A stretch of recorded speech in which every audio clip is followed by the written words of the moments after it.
আলাইকুম। আমি মাছ রান্না করব, রুই মাছ শিম আলু দিয়ে। তো আমি এখানে 1.5 চামচ গুঁড়া মরিচ, 1 চামচ হলুদ, 1.5 চামচ সজের গুঁড়ো আর লবণ মরিচ হলুদ সবই একসাথে, পেঁয়াজ রসুন বাটা সব একসাথে করে আমি বাটিতে নিয়েছি। আর এই মাছটি রান্না করব।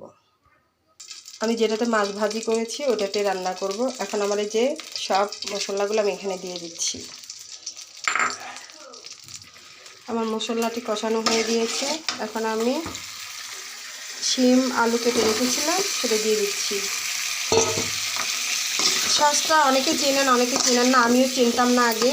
আমার শাশুড়ি সসটা ভাঙায়, উনি আমাকে হলুদ মরিচ সব মশলাই আমার জন্য পাঠায়। শাশুড়িটার জন্য দোয়া করবেন সবাই।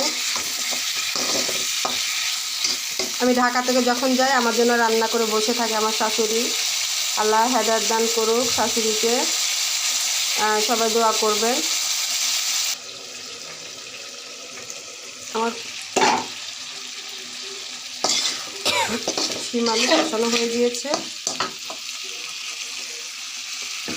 এর মধ্যে আমি মাছগুলো কাতল মাছগুলো দিয়ে দিব।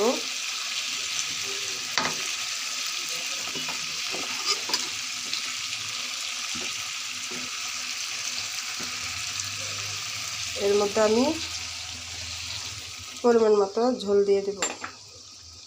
আমি পরিমাণ মতো পানি দিয়ে দিয়েছি, জাল হতে থাক। তরকারিটি হয়ে গিয়েছে। আমি এখন এর উপরে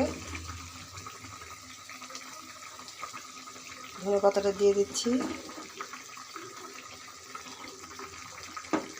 শীতকালে এটা না দিলে হয় না, আমার খুব ভালো লাগে। এখন আমি নামিয়ে নিচ্ছি। আমার কাতল মাছের তরকারিটা হয়ে গিয়েছে বন্ধুরা, শিম আলু দিয়ে রান্না করেছি। তো আমার কাতল মাছের তরকারিটা কেমন হয়েছে আমাকে ভালোবেসে জানাবেন। আমরা একে অপরকে সাহায্য না করলে আমরা এগিয়ে যেতে পারবো না। যারা হয়ে গিয়েছে তাদের পিছনে ঘোরাঘুরি করে লাভ নেই, তারা বড় ইউজার হয়ে গিয়েছে। আমরা যারা ছোট ইউটিউবার তারা একে অন্যের সাথে তাল মিলিয়ে চলতে হবে, তাহলে আমরা এগিয়ে যেতে পারবো। তাই সবাই বাসায় ভালো থাকবেন, সুস্থ থাকবেন। আল্লাহ হাফেজ।